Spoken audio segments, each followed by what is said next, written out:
보세요. 야곱의 이야기가 참 우리의 이야기가 너무나 닮아 있지 않나 이런 생각이 듭니다. 야곱의 삶의 역사하시는 그 하나님의 세밀하심, 그리고 야곱과 더불어서 이야기 속에 보면 여기는 참 인간적인, 너무나도 인간적인 그러한 상황들이 많이 등장하고 있는 그런 모습을 우리는 지난 특별 새벽 기도에 지금 닷새간의 말씀을 나누면서 좀 확인을 했습니다. 여러분, 그렇습니다. 사람이 언제 변할까요? 사람이 참 달라지지를 않는 것 같아요. 그런데 아무리 뺀질대고 끈질긴 사람도 하나님 만나면 변화될 줄 믿습니다. 하나님을 만나고 하나님과의 영적인 스파크가 일어나게 되면 거기에서 변화의 역사가 일어날 줄 믿습니다. 우리의 금요생명 기도회, 우리의 특별 새벽 기도회, 이 모든 상황 시간들을 통하여 이런 하나님의 놀라운 은혜를 경험할 수 있는 여러분들 되시기를 주님의 이름으로 축원합니다. 자, 오늘 베델에 관한 이야기를 한번 할 텐데요. 하나님께서 베델에 찾아오십니다. 참 놀라운 일이죠. 그 베델의 이야기를 통하여서 이 야곱에게 베델은 참 엄청난 장소거든요. 그 베델의 하나님의 은혜를 우리가 좀 함께 이 시간에 살펴봤으면 좋겠습니다. 여러분, 제가 종이호랑이라고 좀 준비를 해봤는데요. 여러분, 병풍 속에 혹시 집에 이런 호랑이 그림 있는 집이 있는지 모르겠어요. 이 그림에 부제에 이렇게 붙여놨더라고요. 저게요, 시중에 판매하는 호랑이 그림인데 시가 37만 원짜리랍니다. 37만 원. 이 그림을 집에다 붙여놓으면 무슨 애군이 사라지고, 호랑이가 점점 커지네요, 여러분. 애군이 사라지고 여러 가지가 있더라고요. 이 호랑이 하나 그림 딱 붙여놓으면 우리 집안 여러 가지 안 좋은 기운을 호랑이가 다 잡아준다. 가격은 37만 5천 원. 쿠팡에서 구매 가능합니다. 쿠팡에서.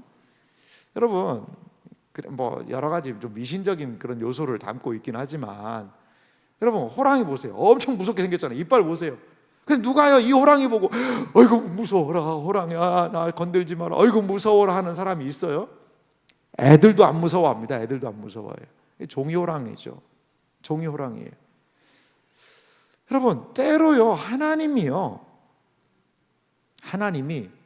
이런 병풍 속에 종이호랑이처럼 느껴지기도 하는 것 같아요. 참 이게 안타까운 말인데요. 여러분, 우리 지금까지 며칠간의 새벽 설교를 통하여 야곱 이야기를 살펴봤지만, 여러분, 이 사람들이요, 이게 하나님을 믿는 사람인가?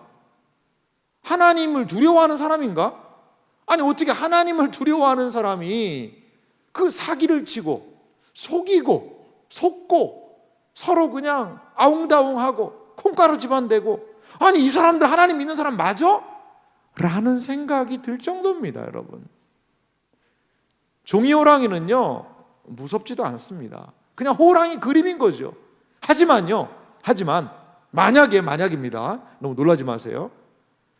여기에 이 강단에다가 제가 호랑이 한 마리를 끌고 와서 이 목고리를 그냥 탁 풀어놨다고 생각해 보세요. 호랑이가 이렇게 걸어다닌다고 생각해 보세요. 여러분, 그때에도 저게 뭐가 무서워 이렇게 하겠어요? 이 호랑이가요, 이 힘이요 엄청나더라고요. 호랑이가 이 턱 힘과 이게 얼마나 센지요, 이 소 있잖아요, 소의 목을 물어가지고요 그 소를 죽여서 끌고 가더라고요. 호랑이가 얼마나 이 턱의 힘이 센지 말이죠. 정말 야생에 있는 호랑이를 직접 맞닥뜨린다면 그 앞에서 누가 살아남겠습니까? 그 야생성 앞에서요.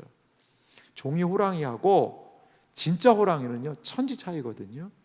오늘 베델의 이야기는 무슨 이야기냐?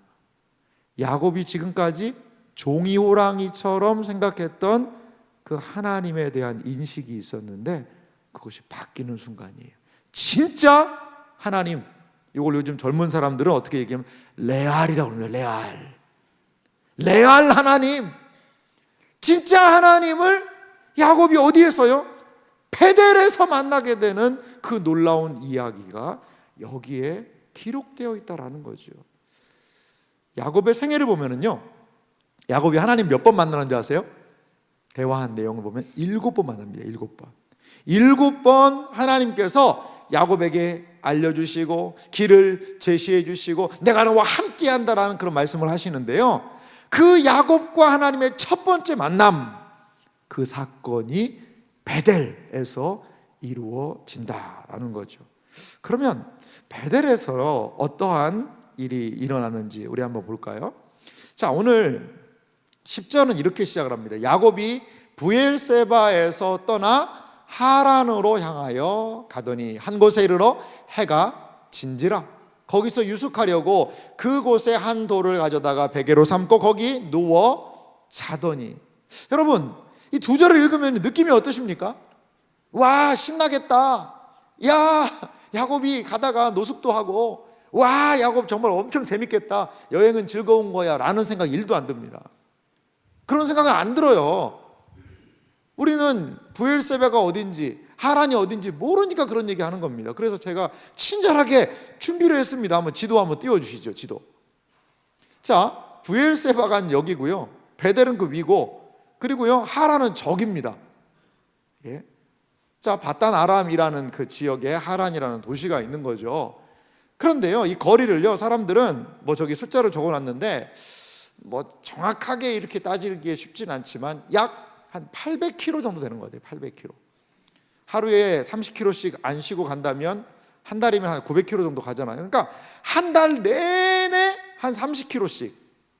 30km 걷는 것도요 쉽지는 않거든요. 딱 배치 내려쬐니까요.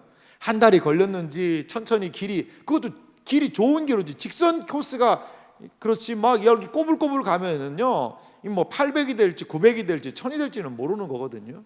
한 달이 걸렸는지 2달이 걸렸는지 몰라요. 이렇게 매우 긴 여정을 지금 야곱이 출발해서 가고 있는 겁니다. 지금이야 여행이라는 것이 재밌고 즐거운 일이지만 그 당시에 지금으로부터 3000년도 넘는, 다윗 시대가 3000년입니다. 그러니까 뭐 한 근한 4000년 정도 넘는 그 시기에 여행이라는 것은요, 나그네는요 죽어도 모릅니다. 죽어도. 나그네는요 돈만 많이 가져가다가 강도 만나서 죽어도요 아무도 몰라요. 무슨 핸드폰이 있습니까? 아니면 경찰들한테 신고를 합니까? 그런 거 없거든요. 나그네들은요 쥐도새도 모르게 죽는 거예요, 잘못하면. 그러한 치안의 어려움, 또 숙박시설도 없어요. 그러한 긴 거리를 지금 이 야곱은 출발했다는 것을 볼 수가 있습니다. 자, 그런데요, 이 야곱이 어디로 가죠? 한 곳에서 유숙을 했다, 이런 성경 말씀이 있어요. 거리 약 800km 정도. 그런데요, 이 긴 그 800km 이상 되는 거리를 가는데요, 성경에 언급한 여행의 여정은요, 이 베델에서의 딱 그 밤과 아침 이틀밖에 없어요. 나머지는 얘기를 안 해요, 성경이.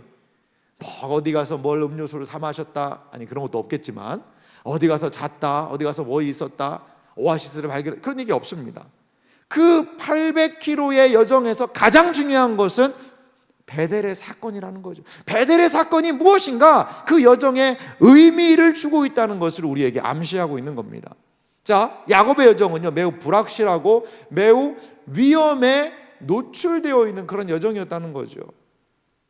다시 한번 그 성경 구절 한번 다시 보실래요? 한번 가보겠습니다. 고단한 일상 그쪽으로 가보면요, 보세요. 브엘세바에서 하란으로 향하여 갑니다. 근데 한 곳에 이르러, 어느 곳인지도 몰라요. 그냥 한 곳입니다. 해가 졌어요. 해가 졌습니다. 그러니까요, 어떻게 해요? 잠을 자야 될 거 아니에요. 그런데 그곳에서 뭐를요? 한 돌을 가져다가 베개로 삼고. 한국 사람 이러면 큰일 나죠, 여러분. 돌 베고 자면 어떻게 돼요? 입 돌아간다, 이런 표현이 있어서 우리는 잘 이거 안 합니다만, 근데 어떻게 해요? 피곤하고 벽에는 있어야 되겠고, 그러니까 아마 벽의 모양의 길쭉한 돌이 있었던 것 같아요. 나중에 이 베개를 이렇게 기둥으로 세우는 걸 보니까 약간 돌이 길쭉한 돌이 있었던 것 같아요. 야, 이거라도 베고 자야 되겠구나. 그래 그거라도 베고, 그리고 이제 고대 사람들은 옷이요 이불이었어요. 옷이. 그래서 그 옷을 이렇게 덮어서 거기서 아마도 잠을 청했던 것 같습니다. 자, 지금 그 여기서 자면 어떻게 됩니까? 누가 와서 죽여도 몰라요. 아니 짐승들이 와가지고요 물어가도 모르는 거예요. 이러한 위험 가운데 그는 분명히 노출되어 있었다는 거죠. 자, 다시 한번 유숙으로 들어가 보면은요, 한 곳에서 유숙하는 곳으로 들어가 보면요, 이런 건 뭘 보여주냐면 야곱은요 자신의 삶에 대한 지금 통제권을 상실하고 있는 겁니다. 지금 이 상황을 자기가 어떻게 할 수가 없는 거예요. 집에서는요 사기도 치고 속이기도 하고 그러면서 내가 무엇인가를 주도적으로 할 수 있었다라고 생각했어요. 그리고 그렇게 살았죠. 근데 지금 이 여정에서 야곱이 할 수 있는 건 뭡니까? 그냥 갔다가 돌 베개 베고 그냥 자는 거예요. 그냥 끝도 모르는, 아니 길을 잃어버릴지도 모르는 그 두려움 속에서, 아니 내가 이 길을 가다가 해코지를 당하지 않을까라는 두려움 속에서, 내가 이 길을 갔다가 다시 집으로 돌아갈 수 있을까라는 두려움 속에서 그냥 지친 몸을 이끌고 잠자는 겁니다. 내가 스스로 할 수 있는 게 없어요. 베델에서 하나님을 만나기 전에 이것이 바로 야곱의 상태가 아니었을까, 이러한 생각을 합니다. 여러분, 그런데요, 이렇게 자기가 무엇인가 아무것도 할 수 없는 그 상태에 놓여있는 그 시간에, 거기에, 그리고 특정한 장소도 아니에요, 내가 지정한 장소도 아니에요, 거기에 하나님께서는 이 야곱에게 방문하셨다라는 거예요. 이게 참 놀라운 일인 것 같아요. 자, 이제 좀 재밌는 표현들이 있는데요, 한번 성경을 읽어보겠습니다. 12절인데요. 꿈에 본즉 사닥다리가 땅 위에 서 있는데 그 꼭대기가 하늘에 닿았고, 또 본즉 하나님의 사자들이 그 위에서 오르락 내리락 하고, 또 본즉 여호와께서 그 위에 서서 이르시되 나는 여호와니 너희의 조부 아브라함의 하나님이여 이삭의 하나님이라 내가 누워있는 땅을 내가 너와 내 자손에게 주리니. 자, 하나님이요 매우 독특한 장면으로 야곱에게 찾아오시는 모습을 볼 수 있습니다. 여기에 사닥다리라는 게 등장을 하잖아요. 그래서요, 한번 사닥다리 그림 한번 보실래요? 우리는 이렇게 좀 생각을 합니다. 아하, 하늘까지 누가 이런 사다리를 놨구나. 그래가지고 사다리를 해서 천사들이 부지런히 막 올라갔다가 내려갔다라고 하는데, 이 원어의 의미를 좀 보면 이게요, 한 사람이, 천사 하나가 올라갔다가 또 사다리를 쭉 타고 내려왔다, 그런 개념이 아니고요, 양쪽으로 왔다 갔다 하는 그런 느낌이 있어요. 내려가는 천사들, 또 올라가는 천사들, 이게 양쪽으로 왔다 갔다 하는 개념이 있다는 거죠. 그리고 그 원어의 의미를 보면 우리가 생각하는 이런 사다리라는 개념보다는, 옆에 저 건물이 보이지 않습니까? 저걸 뭐라고 그러냐면 이게 야곱 시대에도 있었지 않을까, 이런 생각이 들어요. 이건 바벨탑 아시죠? 바벨탑을 보통 지구라트라고 표현하는데요, 아마 저런 게 아니었을까. 약간 뭐 신전의 개념이 좀 그 당시 사람들에게 있었던 것 같아요. 그러니까 저기에 신이 강림하고 신의 사제들이 왔다 갔다 하는 그런 계단이 좀 있었거든요. 약간 저런 느낌이 아니겠는가. 그래서 이거를 사닥다리라고 번역하기보다 어떤 사람들은 계단으로 번역하기를 더 즐겨하는 분들도 계세요. 뭐 우리는 이게 뭐 사다리인지 그리고 계단인지 그 잘 몰라요. 하지만 한 가지 알 수 있는 것이 있어요. 그거 뭐냐? 천사들이 왔다 갔다 하면서 뭐가 이루어지는 거죠? 영적인 소통의 의미거든요. 영적인 소통이 지금 일어나고 있다는 거죠. 막힌 게 아닙니다. 오르락 내리락 하면서 영적인 소통의 역사, 교통의 역사가 이 베델에서 지금 일어나고 있다는 것을 우리는 생각해 볼 수가 있습니다. 그렇습니다. 하나님께서는 지금 매우 지쳐 있고 힘들고 자기가 무엇인가 할 수 없는 그 야곱, 어떻게 보면 집에서 쫓겨나와다시피 해서 그 자기가 꼭 가고 싶어서 목적이 있어서 가다기보다 할 수 없어서 떠난 이 여정의 길을 걷는 그 야곱에게 그것도 변변치 않아서 돌을 베고서 자고 있는 이 야곱에게 하나님은 찾아오신다라는 겁니다. 자, 하나님의 찾아오심에 대해서 우리 한번 좀 볼까요? 하나님께서 오늘 성경 말씀 보니까 이렇게 얘기해요. 그 위에 서서. 그러니까 그 뭐 한 꼭대기에서 그게 하늘까지 닿다고 그러는데 그냥 보이지도 않는 눈 가물가물한 데서 야곱 아우 아우 아우 하면서 막 부르고 그런 장면이 아닙니다. 그 위에라는 것은요, 어떤 성경은 그 옆에로도 번역을 하더라고요. 그러니까요, 쉽게 말하면 그 사다리를 타고 하나님이 내려오신 거예요. 그래서 지금 누구 앞에요? 야곱에게, 야곱과 뭐 할 수 있는 거리? 말할 수 있는 거리, 대화를 나눌 수 있는 거리. 그 위에 서서라는 것은 멀리 서 계신 하나님이 아니라 야곱 앞에서 그와 말씀을 나누실 수 있는 매우 가까이에 하나님이 야곱을 찾아오셨다는 것을 알 수가 있습니다. 자, 야곱과 하나님의 첫 대면은 야곱이 요청했다거나 하나님 거기에서 막 그냥 밤에 철야를 하고 내가 어떻게 하면 좋습니까? 이때 하나님 찾아오신 것이 아니라는 겁니다. 야곱과 하나님과의 첫 만남은, 첫 대면은 하나님의 일방적인 찾아오심 때문이었다는 거죠. 일방적인 찾아오심이었어요. 여러분, 하나님은 그냥 오실까요? 심심해가지고 하나님이 아이고 엄청 심심하네, 야 천사들아 심심한데 좀 놀러 갔다 오자, 하나님이 심심해가지고 막 야곱한테 오셨을까요? 아니에요. 하나님의 찾아오심에는요 분명한 목적이 있다라는 거죠. 하나님은 어떠한 목적을 가지고 이 사람 야곱에게 지금 찾아오고 계십니다. 자, 하나님이 찾아오셔서 하신 말씀이 뭐죠? 말씀하심에 대해서 한번 들어가 보겠습니다. 하나님이 하신 말씀이 있는데요, 13절부터 15절에 걸쳐서 하나님이 야곱을 찾아오셔서 하신 말씀이 이렇게 기록이 되어 있습니다. 또 본즉 여호와께서 그 위에 서서 야곱한테 가까이 있었죠. 말씀하십니다. 나는 여호와니 너의 조부 아브라함의 하나님이요 이삭의 하나님이라.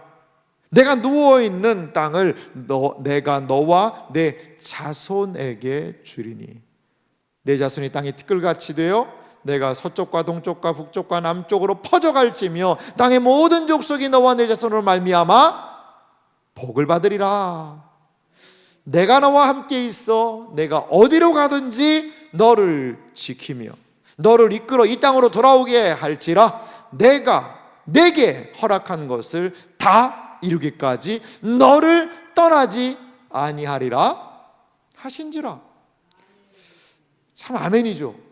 아멘입니다. 이렇게 하나님께서요, 아니 갑자기 그 밤에 여기에 찾아오셔서 놀라운 말씀을 하십니다. 자, 하나님이 하신 말씀의 이 약속들이 길어서요, 제가 그럼 이렇게 정리를 한번 해봤습니다. 하나님 무슨 약속을 하시냐면 나타나셔서 나는 아브라함과 이삭의 하나님이다, 자기 정체를 밝히십니다. 여러분, 이 말을 들었을 때 야곱이요 깜짝 좀 놀라지 않았을까요? 특별히 누구? 아브라함 할아버지는 아니까 그 할아버지 참 대단한 할아버지지. 근데 이삭의 하나님이라고 이야기할 때요 야곱이요 어땠을까요? 심장이요 막 오그라드는 느낌 안 들었을까요? 왜요? 이삭한테 지금 뭐 했어요? 조금 전에 뭐 했어요? 아버지 속였잖아요. 아버지가 눈이 안 보이고 분별을 다 못하니까 그냥 막 털 붙이고 막 뒤집어 씌우고 해가지고 제가 섭니다 그러면서 축복을 거짓말 속여서 했잖아요. 그런데 하나님이 어떤 분이라는 거예요? 야, 내가 말이야 이삭의 하나님이야. 내가 아버지 속여먹었는데. 아마 이때 심쿵 했을 거예요. 심장이 그냥 쿵 떨어지는 소리가 났을 것 같아요. 와, 하나님 그런 분이시구나. 또한 이 하나님은요 오셔서 무슨 약속 말씀하시냐면 땅과 자손을 너에게 주겠다. 지금 야곱은 혈혈단신입니다. 그리고 땅은 고사하고요 아직 뭐였어요?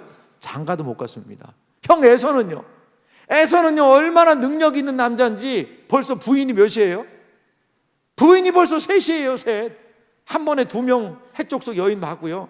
그리고요 이스마엘의 그런 딸을 하나 또 해가지고요 벌써 부인이 셋이에요. 에서 형은 얼마나 능력도 좋은지 말이죠. 사냥 잘하니까 능력도 좋은 상남자죠. 근데 야곱은 뭐였어요? 결혼도 못하고 있어요. 아직 장가도 못 갔어요. 그런데 자손 주겠다는 거예요. 어떤 측면에서요 저는 이 말씀 보면 좀 재미있기도 했어요. 왜냐하면 아브라함은 그래도 누구는 있었어요? 아내는 있었죠. 아내. 아브라함에게 하나님이 약속하실 때 자손 주겠다고 약속하실 때는 그래도 사라가 있었단 말이에요. 아내라도 있는 상태에서 자손 주겠다라고 얘기하면 아멘 하겠지만, 아니 아직 결혼도 못했는데 자손 주겠다라고 하니까 이게 너무나 먼 이야기처럼 보이기도 한다는 거죠. 하지만 하나님께서는 그에게 땅과 자손에 대한 약속을, 할아버지 아브라함에게 주셨던 약속을 다시 한번 재현해서 말씀하고 있는 거죠. 또한 너와 내 자손으로 세상을 뭐하게? 복되게 하겠다라는 거죠. 그러니까 여러분 참 이게 좀 중요한 것 같아요. 지금요 문제가 뭐죠? 우리가 지금 이 야곱의 이야기를 끌고 가고 있는 거의 핵심은 뭐냐면 복 받기 원하는 거잖아요. 복 주세요. 복 받기 원합니다. 어떻게 해서든지 복을 받아가지고 아버지가 하는 그 축복을 내가 받아가지고 나도 복 받고 잘 살고 싶어요 라고인데, 하나님은 뭐라고 했냐면 네가 복이라는 거예요. 네가 복을 받는 게 아니라 네가 복이 되라는 거예요. 여러분 이거 잘 깊이 묵상해 보세요. 내가 복을 받는 삶하고 내가 복이 되는 삶하고는 다릅니다. 다른 거예요. 내가 복을 받아서 뭔가를 받고 채우고 트렁크에 채우고 막 하듯이 뭔가를 가득 받아가지고 채워야 되겠다라는 그 삶이 있고요, 그 자체가 복인 사람이 있어요. 복덩이들이 있어요. 복덩이가 회사에 들어오면 어떻게 될까요? 그 회사가 복 받는 겁니다. 복덩이가 가정에 있으면요 그 복덩이 때문에 그 가정이 복이 되는 거예요. 복덩이가 교회에 오면요 복 받은 교회가 되는 거죠. 사랑하는 성도 여러분, 하나님 안에서 새해에 복 많이 받는 것도 중요하지만 복이 되십시오. 복의 사람들이 되십시오. 복덩어리가 되십시오. 네 자손이 복이 될 거라고 얘기하는 거예요. 이런 거 잘 안 하는데 원래 옆에 있는 사람에게 얘기할까요? 복이 되십시오 한번 얘기 한번 해보실래요? 누가 센스 있게 복덩이 이렇게 얘기하네요. 아주 센스가 있어요. 맞아요, 복덩이에요. 여러분 너무 복 받으려고, 그러니까 기도할 때요 하나님 이것도 주시옵소서, 저것도 주시옵소서, 이것도 주실 줄 믿습니다, 저것도 주시옵소서, 계속 하나님 뭐 잘라고 그래요. 그리고 맨 마지막 기도는 구하지 않은 것도 주실 줄 믿습니다. 여러분 그렇게 많이 받아가지고 뭐 하실 거예요 그거? 뭐 하실 거예요? 어머 저건 사야 해 그러면서 홈쇼핑 많이 했는데 뜯어보지도 않고 싸는 것들이 뭐 그런 건 없겠지만 말입니다. 없겠지만 여러분 복이 되셔야 됩니다. 복 받는 것도 중요한데 내가 복이에요. 뭐 어떻게 해요? 세상을 복되게 하는 거죠. 2024년에 오늘 이 자리에 계신 여러분들을 통하여서, 또 온라인으로 함께 하시는 분들도 많이 계시는데요, 우리를 통하여서 하나님의 복이 세상에 나타나고 증거되는 은혜가 있기를 주님의 이름으로 축원합니다. 그 다음에 또 하나요, 보니까 성경을 보니까요 야곱이 좀 불안한 게 있어요. 뭐냐면 내가 이거 갖다 돌아올 수 있을까, 그러면 좀 불안함이 있던 것 같아요. 그런데 하나님께서 너와 함께 있어서 너를 돌아오게 하겠다. 이건 야곱에게 엄청난 위로 같아요. 위로. 내가 너를 다시 집으로 돌아오게 하겠다. 이런 하나님 놀라운 약속을 하십니다. 여러분 근데요 하나님이 야곱에게 찾아오셔서 하신 이 이야기가요 조금 좀 놀랍지 않습니까 여러분? 저만 놀라운가요? 여러분 만약에 생각을 해보세요. 우리 자녀가 있는데 자녀가요 형제지간 좀 잘 지내라고 얘기했는데 늘 싸우고 늘 뭐라고 얘기하고 고자질하고 사이좋게, 그리고 서로 뭐 먹을 거 있으면 뜯어 싸우고, 예? 어느 날 진짜 엄마가 중요하게, 아빠가 중요하게 가정에 있는데 그거 그냥 몰래 빼돌려 가지고 팔아먹고, 그래가지고 뭐 다른 데 가서 뭐 사 먹고 뭐 하고 다니고, 그러한 자녀를 딱 만난다. 그래서 분명히 이 시간에는 학원에 가서 열심히 공부하는 시간인데 어디 가서 딴 데서 그 자녀를 딱 만났다. 그러면 여러분 마음이 어떻겠어요? 웃음이 나옵니까? 아유, 우리 아들 그래, 공부하다 질릴 때는 학원도 땡땡이도 쳐야지. 아유, 착하다. 엄마는 너 학원 가서 공부 잘하는 줄 알았다. 우리 아들 멋져. 이런 엄마 세상에 없습니다. 막 하면서 막 소리를 지르면서 지금 네가 지금 학원 간다고 엄마 속여놓고 어디서 사기를 치고 누구 닮은 지 아버지를 닮아, 이러면 안 되죠. 예. 막 이러면 막 그냥 막 저주를 하고 싶고 그렇단 말이에요. 여러분, 하나님이 보실 때요, 이 야곱이요 얼마나 같지 않습니까? 같잖아요, 정말. 아니, 그 복받겠다고 내가 축복한, 내가 이삭이 하나님인데 그 이삭 제 아버지 속이고 형 속이고 팥죽 가지고 장난하고 막 그냥 그 마음이 속이 이렇게 좁고 어떻게든지 바둥바둥 앉으려고 막 그러고, 그러는 이 야곱의 모습을 하나님이 딱 보실 때 기쁨과 환호와 야곱 내가 너 생각할 때마다 기분 좋아, 이게 아니라 아이고 참 진짜 야곱 왜 저렇게 사냐, 야곱 왜 저렇게 사냐, 쟤 믿는 애 맞아? 쟤 신앙생활하는 애 맞아? 하나님이요 야곱 보면서 좀, 제가 볼 때는 좀 마음에 불편함이 있지 않으셨을까요? 저만 그런가요? 그러면 하나님이 베델에 딱 나타나셔서 야곱 앞에 딱 서가지고 하는 말이, 야곱아 너 그따위로 살래 진짜? 네 아버지가 말이야 이삭이야, 네 할아버지가 아브라함이고 내가 새끼 가지고 너 다음에 네가 이어야 되는데 그 정도밖에 못 살겠냐? 따끔하게 혼내가지고 하나님 잘못했습니다, 아이고 제가 몰라 뵀습니다, 용서합니다, 회개하고 막 그 밤에 그렇게 해야 되는 게 사실 레파토리상 맞거든요. 맞죠? 지금 제가 하는 말이 이제 이상한 거 아니죠? 아니 제가 볼 때도 그게 맞아요. 그런데 하나님이 찾아오셔서 하신 말씀은 뭐냐면요, 그런 거 한마디로 얘기 안 해요. 이렇게 정리를 해봤거든요. 과거가 아니라 지금 하나님 미래를 얘기하고 계세요. 과거가, 우리는 늘 과거에 매여 있잖아요. 그때 이렇게 했을걸, 그때 내가 이렇게 했어야 되는데, 그때 이렇게 했어야 되는데, 껄껄껄껄껄껄 하면서 늘 과거에 발목이 잡혀 있거든요. 아마도요 바단 아람에서 출발해서 베델로 가는 그 여정 속에서 수많은 생각들이 야곱을 감싸고 있었을지도 몰라요. 야, 이거 내가 좀 너무 심했나? 엄마 말 안 듣고 그냥 안 한다고 그럴 걸. 그게 뭐라고 내가 이렇게 지금 집 떠나가지고 이런 고생을 해야 되지?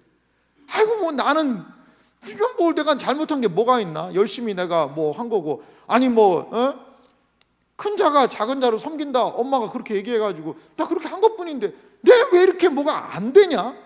이러면서 과거에 집착하고 과거의 생각이 온통 야곱을 사로잡고, 그리고 불안. 진짜 내가 거기 외삼촌네 집 얼굴도 모르는데 갈 수 있을까? 그 먼 거리 가다가 죽지는 않을까? 여러 가지 그런 불안, 초조, 염려, 과거에 매여 있고, 사실 이게 야곱의 모습이라고 우리 추론할 수 있지 않습니까? 그런데 그 야곱 찾아오신 하나님은 뭘 얘기하세요? 야곱아, 야곱아, 내가 너한테 복 줄게. 아브라함 할아버지한테 약속한 복이 이삭 아버지를 통해 너에게 갈 거야. 깜짝 놀랐을 것 같아요. 하나님, 저는 자격이 없는데요, 저는 이거 안 될 것 같은데요, 그러면서요 그 야곱이 여기에서 하나님의 말씀을 들으면서 아마 몸들 바를 모르지 않았을까요? 아하, 하나님의 복이라는 것은 이렇게 임하는 거구나. 내가 뭔가를 하려고 가득받은 이것도 저것도 이것도 이렇게 해서 내가 무언가를 쌓아 올려서 얻는 것이 하나님의 복이 아니라, 하나님이 찾아오셔서 내 형편, 지금 가장 내 인생에서 어려운 이 여행길에서도 하나님이 나에게 복을 말씀하실 수 있구나. 아마 그건 느끼지 않았을까요? 사랑하는 성도 여러분, 하나님은 언제 우리를 찾아오십니까? 가장 낮아질 때 찾아오시는 것 같아요. 모세를 보세요. 하나님의 사람 모세. 모세가요, 대단한 사람이었잖아요. 이집트의 왕자 아닙니까? 입양이 됐지만. 그래서요, 다음 대권 주자로서의 활약도 했을 것 같아요. 그러한 모세였어요. 힘이 있었지요. 능력이 있었지요. 뭐 공부도 잘하고요. 힘도 좋고요. 그러니까 애굽 사람들 막 때려 죽이고요. 막 이런 일들을 하잖아요. 그때 힘 있을 때, 능력 있을 때, 용기 충천할 때, 모세야, 너 그 정도면 됐다. 나랑 한번 일해보자 라고 그 40세에 하나님 부르실 수도 있잖아요. 그런데 그때 안 부르세요. 어떻게 해요? 광야에서요, 아무도 몰라요. 모세를 아무도 몰라요. 양치는 거예요. 아침에 일어나서 양 밥 주고 양 끌고 다녀서 풀 먹이고, 그렇게 몇 년? 40년을 살았어요. 40년. 그래서 나이는 몇 살? 80살이 됐어요. 그때 하나님이 모세야. 하나님은요, 우리가 낮아질 때, 우리의 힘이 막 충천해가지고 할 때가 아니라 낮아질 때, 낙심해 있을 때, 나 자신에 대해 실망할 그때에 오히려 찾아오시는 분은 아니실까요? 그렇습니다. 사랑하는 성도 여러분, 하나님께서 이렇게 야곱을 찾아오십니다. 책망이 아니라 소망을, 과거가 아니라 미래를, 그리고 인간이 쌓아올린 복이 아니라 하나님께서 일방적으로 주어주시는 그 은혜의 복으로 하나님의 사람 야곱을 초대하고 있다는 사실을 믿으시기 바랍니다. 사랑하는 성도 여러분, 그렇습니다. 우리의 잘하고 못하고 우리의 업적과 우리의 지식과 우리의 능력에 따라 역사하시는 그 하나님이 아니고, 우리 하나님은 일방적으로 우리를 찾아오십니다. 일방적으로 은혜를 주십니다. 일방적으로 우리에게 역사하십니다. 그리고 내가 이러한 존재다라고 자신에게, 우리에게 하나님을 알려주시는 분이세요. 뜻밖의 하나님 방문하셨지만 이것은 야곱의 인생을 바꾼 사건이었다라는 겁니다. 이제 그 장소에서 야곱은요, 하나님의 놀라운 은혜를 경험하며 베델이라는 이름을 짓는 장면이 등장을 합니다. 자, 16절과 17절 앞에 자막이 있는데요, 우리 같이 한 목소리로 좀 읽어볼까요? 같이 읽겠습니다. 야곱이 잠이 깨어 이르되 여호와께서 과연 여기 계시거늘 내가 알지 못하였도다. 이에 두려워하여 이르되 두렵도다 이것이요, 이것은 다름 아닌 하나님의 집이요 이는 하늘의 문이로다 하고. 아멘. 야곱은요, 이 놀라운 하나님의 은혜를 경험했습니다. 그 다음에 그곳을요, 하나님의 집 벳엘이라고 이름을 짓는 것을 볼 수가 있습니다. 야곱은요, 깜짝 놀라는 거죠. 여호와께서 과연 여기 계시거늘 내가 알지 못하였도다. 야곱은요, 하나님의 살아계심을요, 여기서 지금 깨닫고 있는 겁니다. 야곱이 깨달은 건 뭘까요? 하나님의 장소를 초월하신 임재하심. 하나님이요, 브엘세바에만 계시는 줄 알았어요. 하나님이요, 그 아버지와 어머니가 계신 거기에만 하나님 계신 줄 알았어요. 브엘세바에만 말이죠. 그런데 하나님은 장소를 초월하여 임재하신다는 그 사실을 이 야곱은요, 깜짝 두려워하며 놀라고 있는 거죠. 야곱에게 가장 비참한 장소가 어디일까요? 여기 아닐까요? 그 여정 아닐까요? 가장 비참한 장소가 하나님의 임재로 무엇이 되었습니까? 하나님의 집이 되었다라는 사실을 여러분 기억하시기 바랍니다. 그렇습니다. 가장 비참한 장소, 가장 낙심한 장소, 가장 실망한 장소, 가장 용기와 힘을 잃어버린 장소, 어떻게 해야 될지 몰랐던 그 장소가 하나님의 집, 하나님과의 만남, 하나님과의 교통함, 하나님과의 교제가 이루어진, 하나님을 만나는 곳, 하나님의 집이 되었다는 사실을 우리는 기억할 필요가 있습니다. 이제 야곱은요, 그 베델에다가 한 기념을 세우는 것을 볼 수가 있어요. 18절 말씀 보니까요, 야곱이 아침에 일찍 일어나 베개로 삼았던 돌을 가져다가 기둥으로 세우고 그 위에 기름을 붓고 그곳 이름을 벳엘이라 하였더라. 이 성의 옛 이름은 루스더라. 자, 베델이라고 그곳에 이름을 짓고요, 자기가 배웠던 그 돌에다가 그걸 기둥으로 삼아요. 아마 길었던 것 같아요. 그러면서 거기 기둥을 딱 삼는 거죠. 기념을 삼는 겁니다. 자, 베델의 기념은 어떤 의미가 있을까요? 하나님은 어떤 의미라는 거죠? 어디든지 존재하신다라는 거예요. 이거를 야곱이 느낀 거죠. 하나님이 여기에 계시네. 종이 호랑이처럼 하나님을 생각했던 야곱이요, 그 하나님의 존재를 만나게 되고, 그것도 특별한 장소, 가장 자기가 낮아진 장소, 가장 굴욕적인 돌베개 메고 자고 있는 그 상황, 어려운 때에 하나님을 만나게 되는 것이죠. 하나님은 어디든지 계시는구나. 그리고 여러분, 이걸 우리 기억할 필요가 있어요. 하나님이 계신 곳 어디나요? 거기가 어디예요? 베델이 될 수 있는 거예요. 베델이. 우리도 마찬가지입니다. 사랑하는 성도 여러분, 하나님은 어디에 계십니까?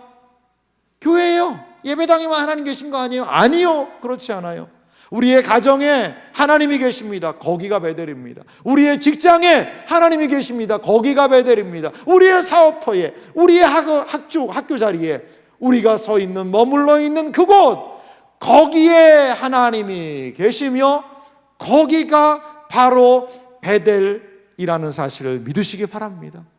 우리는 서 있는 그 자리에서 하나님의 임재하심을 찬양해야 됩니다. 주님이 여기에 계십니다. 여기가 베델입니다. 제가 기둥을 세우고 이곳을 기념하나이다. 이것이 신자의 삶이니까요. 우리가 가는 그 어느 곳이라도, 우리가 머물러 있는 거기라도 여러분, 기둥을 세웁시다. 하나님을 인정합시다. 그리고 베델을 선포합시다. 그러할 때 우리가 서 있는 어디, 주님이 보내시는 어디든지 간에 하나님께서 함께 하시는 베델의 은혜를 우리도 경험하게 될 줄 믿으시기 바랍니다. 2024년 베델의 하나님, 하나님의 집을 우리 더 많이 경험했으면 좋겠어요. 지옥 같았던, 힘들고 어려웠던, 나를 힘들게 하는 내 직장이 베델 되기를 소망합니다. 나의 여러 가지 힘들고 어려운 상황으로 정말 갈 때마다 나를 의기소침하고 두렵게 했던 그 사업의 현장이 하나님의 집 베델이 되기를 소망합니다.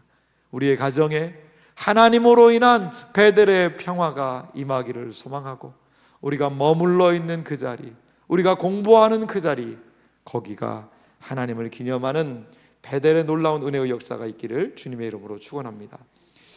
마지막으로 우리가 살펴볼 것이 있습니다. 그것은 무엇이냐면, 베델에서 이제 야곱이 하는 행동이에요. 그것은 무엇이냐? 베델에서 하나님께 약속을 합니다. 서원을 하죠. 자, 보니까요, 20절에 제가 한번 읽으면서 정리해 볼게요.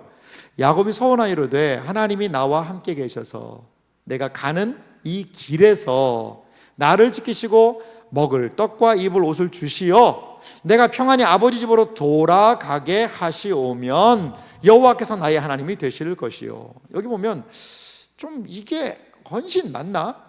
어떤 사람들이 이거 조건이라고 보는 사람도 있습니다. 요거 하면 요거 합시다 라는 조건으로 보기도 하고, 어떤 사람은 이거는 하나님 앞에 자기가 이렇게 하겠다는 서원이다 이렇게 보는 사람도 있어요. 한번 좀 더 읽어볼까요? 내가 기둥으로 세운 이 돌이 하나님의 집이 될 것이요 하나님께서 내게 주신 모든 것에서 10분의 1을 내가 반드시 하나님께 드리겠나이다 하였더라. 자, 이 서원의 내용을 한번 들어가 보실래요? 이렇게 한번 정리를 한번 해보는데요, 서원의 내용을 보면 하나님께서 나와 함께 하실 것에 대한 확신과 더불어 요청을 합니다. 하나님 저와 함께 해주세요. 사실 어떤 기도가 담긴 내용이기도 하죠. 그리고 또 하나 내용을 보면은요, 나를 평안히 집으로 좀 돌아오게 해주십시오. 이러한 내용을 야곱이 하나님 앞에 하고 있는 것을 볼 수 있어요. 그런데 여기 조건절로 그렇게 하면 뭐 하겠습니다, 약간 인간적인 냄새가 납니다만 뭐 하면 이렇게 하겠다는 것은 단순한 조건이 아니라요, 서약의 하나의 그 형식이라는 거죠. 구약 성경에 보면 서약을 할 때 뭐뭐 하면이란 단어가 많이 나온다고 그래요. 이거는 서약의 하나의 형식적인 내용이 아니었을까, 이런 생각을 좀 해보게 됩니다. 그러면서 모든 것에 11조를 드리겠습니다, 이렇게 이야기를 하고 있습니다. 자, 마지막 야곱은 야곱, 그 내용 한번 보실래요? 지금요 어떤 자리입니까? 야곱이요 하나님을 첫 번째로 만나게 된 매우 놀라운, 종이 호랑이와 같은 하나님을 정말 살아 역사하시는 아브라함과 이삭과 이제 야곱의 하나님으로 불리게 되는 그 놀라운 첫 장면을 만났음에도 불구하고요, 야곱은 야곱이에요. 보니까 너무나 인간적인 부분도 분명히 여기서 우리에게 엿보이는 장면이 있어요. 서원으로 하나님께 헌신하기도 하지만요, 자신의 물질적인 조건을 내세우는 것처럼 보이기도 해요. 하나님이 나를 좀 부자가 되게 하면 내가 11조도 좀 드리고 이렇게 하겠다는 거죠. 여러분, 11조 드리지 말자는 얘기가 아닙니다. 이것도 중요한 고백이죠. 하나님을 인정하겠다는 거죠. 여기 11조라는 것을 통하여서, 여기가 참 사다리가 연결되어 있잖아요. 계단이 연결돼서 하나님과의 교통이 있지 않습니까? 이 11조라는 것은요 그 역할을 하는 것 같아요. 어떤 측면에서는 하나님과 내가 물질 생활을 할 때 교통할 수 있는 수단, 그것을 야곱은 11조로 보기도 합니다. 그런데요 그 야곱 안에 보면 약간 물질적인 것, 또 이것은 뭐 조건이 아니라고는 이야기하고 하나님께 서약이라는 이야기를 하면서도 불구하고 하나님과까지도 약간 거래하고 싶어하는 약간의 뉘앙스도 보인다는 거죠. 야곱은 야곱입니다. 그러니까요 여러분, 한번 하나님의 은혜를 다 받았다고 해서 그 사람이 완전히 다 달라지는 것지는 않는 것 같아요. 그 자신이 가지고 있는 모습이 하나님 앞에서까지도 조금은 드러나는 부분을 우리는 좀 확인하게 되는 것 같습니다. 하지만 기억할 것이 있습니다. 그러나 야곱은 하나님과의 이 첫 만남에서 하나님의 존재를 확신하고 하나님의 약속을 신뢰할 수 있었다라는 거예요. 아직요 6번의 만남이 더 있어요. 말씀하시는 게 더 있어요. 그러면서 하나님이 그 과정을 통하여 야곱을 만들어 가지 않으시겠어요? 사랑하는 성도 여러분, 그렇습니다. 야곱의 삶에 변곡점들이 있습니다. 브엘세바에서의 그 속이는 삶에서 한 번 변곡점이 어디냐? 저는 베델이라고 봅니다. 베델에서의 하나님과의 만남은요 분명히 야곱의 삶을 달라지게 했어요. 그래서 밧단 아람에서의 그 생활을 감당할 수 있었던 힘이 베델의 하나님, 소망의 하나님, 말씀하신 하나님, 미래를 약속하시는 그 하나님 안에서 그는 경험할 수 있었던 것이지요. 그렇습니다. 여전히 아직까지도 야곱은 야곱이에요. 인간적인 모습이 있어요. 하지만 그의 마음 안에 확신이 있어요. 하나님의 살아계심을 경험했다는 그것 말이죠. 사랑하는 성도 여러분, 올 한해 우리가 베델의 하나님과의 이러한 놀라운 만남의 은혜가, 하나님을 확신할 수 있는 그런 은혜가 우리 모두에게 있기를 간절히 소망합니다. 2024년이라는 우리의 인생의 여정을 걸어갈 때에 이끄시는 하나님, 인도하시는 하나님, 베델의 하나님, 살아계신 하나님, 아브라함과 이삭과 야곱의 하나님을 우리도 놀랍게 경험하고 만나는 은혜의 역사가 모든 분들에게 있으시기를 주님의 이름으로 축원합니다.